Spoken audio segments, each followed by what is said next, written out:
মুক্তিযোদ্ধা, নারী ও পিছিয়ে পড়া জনগোষ্ঠীর জন্য ৫ থেকে ১০ ভাগ সংরক্ষিত রেখে সরকারি চাকরিতে কোটা ব্যবস্থার সংস্কারের দাবি জানিয়েছে বিএনপি।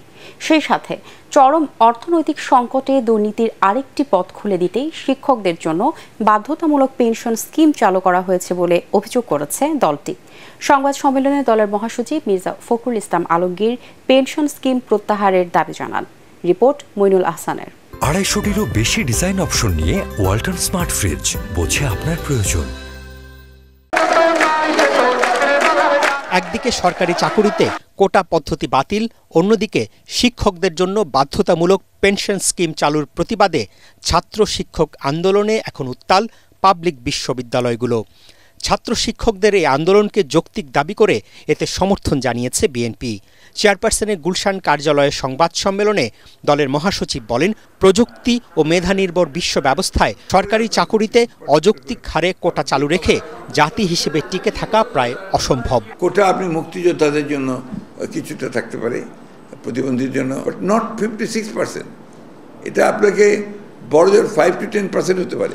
এমনিতেই আপনার মুক্তিযোদ্ধারা তো নাই, এখন তাদের সন্তানেরা আছে, তারা পাবে, সেটাতে আপত্তি নেই আমাদের। কিন্তু সেটার নাম করে আপনার 56% কোটা করে তারপর যে কাউকে আপনার মুক্তিযোদ্ধার সার্টিফিকেট দিয়ে হাজার হাজার সার্টিফিকেট দিয়ে তাদেরকে চাকরির ব্যবস্থা করে দিচ্ছে এরা, ইন লিউ অফ মানি।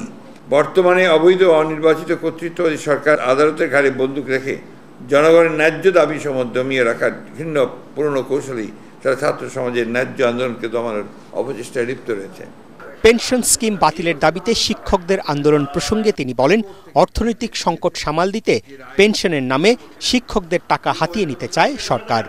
রাষ্ট্রীয় কোষাগার প্রায় শূন্য, ব্যাংকিং খাত প্রায় দেউলিয়া, এরকম লুটেরা তন্ত্রকে টিকে রাখার জন্য এরকম পেনশন স্কিমের মতো আরও কিছু স্কিম চালু করার জনগণের পকেট শূন্য করতে চায় এই লুটেরা সরকার। আমরা বিশ্ববিদ্যালয়ের শিক্ষক ও কর্মচারীদের এই যৌক্তিক আন্দোলন সমর্থন করছি এবং অবিলম্বে এই পেনশন স্কিম প্রত্যাহারের আহ্বান জানাচ্ছি। প্রশ্নের জবাবে মির্জা ফখরুল বলেন, ছাত্র শিক্ষকদের আন্দোলনে ভর করে বিএনপি দেশকে অস্থিতিশীল করতে চায় আওয়ামী লীগ সাধারণ সম্পাদকের এমন অভিযোগ হাস্যকর। মইনুল আহসান, এটিএন বাংলা, ঢাকা।